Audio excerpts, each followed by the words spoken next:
નમસ્કાર મિત્રો, વેધર ઇન્ફોર્મેશનમાં આપનું સ્વાગત છે અને હું છું પરેશ। ખાસ કરીને આજના વિડીયોની આપણે વાત કરવાની છે કચ્છ કાતરા, ખાસ કરીને કચ્છ કાતરાને આવનારા ચોમાસા ઉપર જે ખૂબ મહત્વની અસર પડતી હોય છે એના વિશેની ચર્ચા કરવાની છે। સૌપ્રથમ તો દરેક મિત્રોને વિનંતી રહેશે કે વિડીયોને લાઈક આપીને દરેક ગ્રુપમાં શેર કરી દેવો અને જે મિત્રો આપણી ચેનલને સબસ્ક્રાઇબ ન કરેલી હોય એ મિત્રો ચેનલને સબસ્ક્રાઇબ કરી લેવી। હવે ખાસ કરીને જે કચ્છ કાતરાના આધારે આવનારા ચોમાસા વિશેની વાત કરવાની છે, એમાં સૌપ્રથમ તો આપને એ જણાવી દો કે રેગ્યુલર જે આપણી આગાહી આવતી હોય છે, વૈજ્ઞાનિક ઢબે આવતી હોય છે, પેરામીટરોને આધારે આવતી હોય છે, કેમ કે ઓલ ઓવર ગુજરાતની જે કાંઈ આપણે આગાહી કરીએ છીએ એ સંપૂર્ણપણે મિટિયોલોજીના સિદ્ધાંત પ્રમાણે આપણે જે આગાહી કરતા હોય છે, જેમાં પેરામીટરોના આધારે સેટેલાઇટનું પ્રિડિક્શન વગેરે। પણ જે મિત્રો છે એ કચ્છ કાતરાના આધારે પણ એક અનુમાન આપતા હોય છે। ઘણા બધા આપણા ગામડાઓની અંદર દેશી રીતે જે વરસાદનું અનુમાન કરતા હોય છે, અવલોકન કરતા હોય છે ને એ કચ્છ કાતરા પણ જોતા હોય છે। અમે પણ ઘણી વખત કચ્છ કાતરા કેવી રીતે જોવું છે એ આપને વિડીયોના મારફતે ઘણી વખત બતાવતા હોય છે। કચ્છ કાતરાની અંદર એવું હોય છે કે જે કારતક મહિનાથી જે વર્ષની શરૂઆત થાય છે, એટલે કે નવા વર્ષની શરૂઆત થાય છે કારતક મહિનાના એકમને દિવસેથી, એટલે કે બેસતા વર્ષના દિવસેથી લઈ અને ફાગણ મહિનાની પૂનમ એટલે હોળી સુધી આપણે કચ્છ જોવાનો હોય છે। જે આકાશમાં કચ્છ થાય, આકાશમાં લીસોટા થઈ એ ટાઈપના વાદળો થતા હોય, સાંજના સમયે આકાશ લાલ થતું હોય છે, દિવસના ટાઈમે પણ કચ્છ જેવા વાદળ થતા હોય છે। આ કચ્છ છે ને એ કહી શકાય કે 225 દિવસે પાકે। આમ જોવા જઈએ તો એના પણ ઘણા બધા નિયમ છે કે ઘણી વખત આપણે 195 દિવસ ગણવાના હોય, ઘણી વખત એના આપણે 220 દિવસ ગણવાના હોય, 225 દિવસ ગણવાના હોય। એની પાછળનું રીઝન એવું હોય છે કે જે વર્ષે જે અધિક માસ આવતો હોય, જે પુરુષોત્તમ માસ આવતો હોય, એ વર્ષે આપણે એના દિવસો વધી જતા હોય છે, ઘટ થતી હોય છે, એના આધાર ઉપર જે આપણે ગણવાનું હોય છે એના વિશે પણ આપણે એક સંપૂર્ણ વિડીયો મૂકેલો છે। પણ ખાસ કરીને આજે જે માહિતી આપવાની છે એમાં ચર્ચા એ કરવાની છે। આમ તો કચ્છ કાતરાના આધારે પણ આવનારા વર્ષનું એક અનુમાન થતું હોય છે, એમ જે દેશી અનુમાન પ્રમાણે ઘણા બધા નિયમો એવા છે કે જેના આધારે આપણે વર્ષ કેવું થશે એ જોઈ શકતા હોય। જેમાં હોળીનો પવન છે, અખાત્રીજનો પવન છે, અખાત્રીજના દિવસે સળીઓ રાખીને જે એનું એક માપદંડ કરવામાં આવે છે, ચૈત્રી દનૈયા જોવામાં આવે છે, ઝાકળ જોવામાં આવે છે, ઘણું બધું જોવામાં આવે છે અને ઘણું બધું અવલોકન કરતા હોય, એમાંનું એક ભાગ છે કે કચ્છ કાતરા। હવે આ કચ્છ કાતરાની વાત છે તો અત્યારે આ વર્ષે જોવા જઈએ તો જે પ્રકારે કારતક મહિનાની એકમથી લઈને આ જ દિવસ સુધી, એટલે કે જે અત્યારે આપણા 2025નું વર્ષ ચાલુ થઈ ગયું છે, અત્યારે જાન્યુઆરી મહિનો છે, જાન્યુઆરી મહિનાની આજે 18 તારીખ ચાલુ થઈને આ જ દિવસ સુધી કચ્છ કાતરાની વાત કરવા જઈએ તો કચ્છ કાતરાનું પરફોર્મન્સ ખૂબ નબળું રહ્યું છે। આ એક હકીકત છે। જોકે કચ્છ કાતરાનું જે પરફોર્મન્સ છે એ નબળું રહ્યું છે એનો મતલબ આપણે એવો જ નથી સમજવાનું કે આપણે એવું કોઈ ડરવાનું નથી કે આપણું આવનારું વર્ષ નબળું થશે। આવનારું વર્ષ સારું થશે એ ચોક્કસ વિશ્વાસ છે। પણ જે કચ્છ કાતરાની વાત હોય તો એના આધારે જોવા જઈએ તો એના સંકેતો ખૂબ સારા નથી, કેમ કે અત્યાર સુધી જે કચ્છ કાતરા થવા જોઈએ એમાં કોઈ ખાસ પરફોર્મન્સ જોવા મળ્યું નથી। હા, 2 વખત આપણે કચ્છ કાતરા સારા થયા હતા અને એ સિવાય 2 વખતને બાદ કરતાં કોઈ કચ્છ કાતરાનું સારું જે પ્રમાણ હોય એ જોવા મળ્યું નથી। એટલે કચ્છ કાતરાના આધારે એક આપણે અનુમાન ગણીએ તો નબળા વર્ષના સંકેત આપે છે। જોકે નબળું નથી થવાનું એ એટલા માટે હું તમને વારંવાર કહી રહ્યો છું કેમ કે કચ્છ કાતરાના આધારે જે આપણે અનુમાન કરતા હોય છે એ એક પાઠ છે, એના સિવાય પણ ઘણું બધું અનુમાન કરવાનું હોય। અખાત્રીજનો પવન છે, ચૈત્રી દનૈયા છે, અથવા તો જે વૈશાખ મહિનાની જે વદ આઠમ હોય છે તે દિવસે જે વાદળનું આવવા જવાનું જોવામાં આવે છે, હોળીનો પવન જોવામાં આવે છે, ઘણું બધું જોવામાં આવે છે, ઝાકળ વર્ષા જોવામાં આવે છે। એ બીજા જે પરિબળો છે ને એ હજુ જોવાના ઘણા બધા જે મિત્રો દેશી અનુમાન કરતા હશે ને બાકી હશે, અને એ જે એનું પરફોર્મન્સ બતાવશે એ સારું પરફોર્મન્સ બતાવશે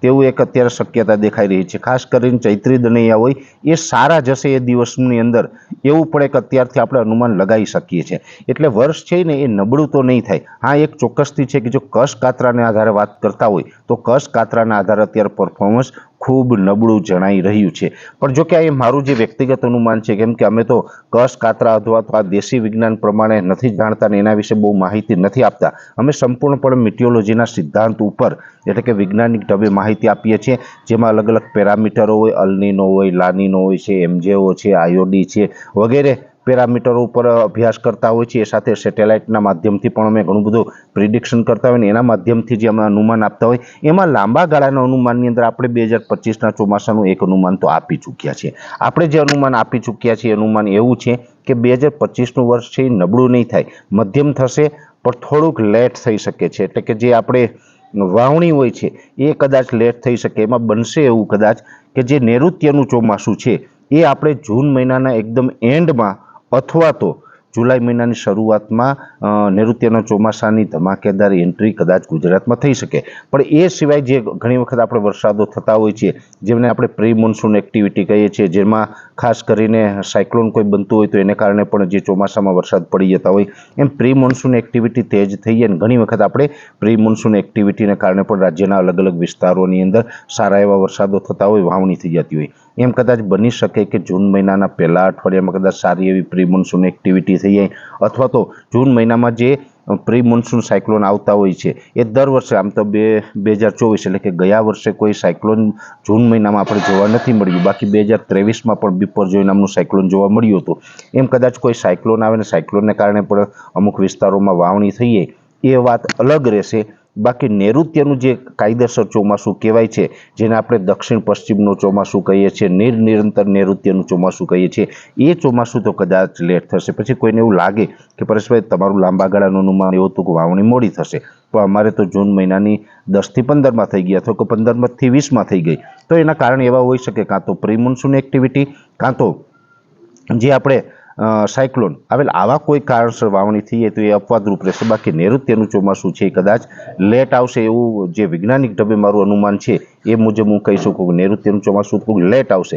લેટ આવે એની સામે પણ વાંધો નથી, પણ ચોમાસું છે ને એ એકંદરે મધ્યમ રહેશે, એટલે કે નબળું તો નહીં જ થાય. હા, એક ચોક્કસ છે કે ગયા વર્ષે, એટલે છેલ્લા આમ તો 2 વર્ષ 2023 અને 2024, આ બંને વર્ષની અંદર જેટલું વરસાદનું પ્રમાણ રહ્યું છે એના કરતાં અમુક ટકા પ્રમાણ ઓછું રહી શકે. જોકે ગયા 2 વર્ષની અંદર જે વરસાદનું પ્રમાણ રહ્યું છે એમાં પણ ઘણી બધી અસમંજસતાઓ હતી, કેમ કે અલનીનોનો પ્રભાવ પણ હતો. હવે અલનીનોનો પ્રભાવ છે એ ખતમ થયો છે. અલનીનોના પ્રભાવને કારણે 2023 અને 24માં એવું પણ બન્યું છે કે જ્યાં પડ્યો છે વરસાદ ત્યાં 200% સુધીનો વરસાદ પડ્યો છે, અને જ્યાં નથી પડ્યો ત્યાં માત્ર 30%, 40% આવો વરસાદ પણ પડ્યો છે. સામાન્ય રીતે કહેવા જાય તો આમ તો દર વર્ષે કચ્છનો ખડીર વિસ્તાર છે, જે ધોળાવીરાનો જે રણવાળો વિસ્તાર છે, ખડીરની અંદર તો બહુ ઓછો વરસાદ, ગુજરાતમાં સૌથી ઓછો વરસાદ ત્યાં પડે છે. આ વર્ષે પણ જોવા જઈએ તો સિંગલ ડિજિટની અંદર વરસાદ જોવા મળ્યો, પૂરો 10 ઇંચ પણ વરસાદ સંપૂર્ણ વર્ષનો આપણે જોવા નથી મળ્યો. એટલે આવું ઘણી વખત જે અલગ અલગ વિસ્તારો પ્રમાણે થતું હોય છે એ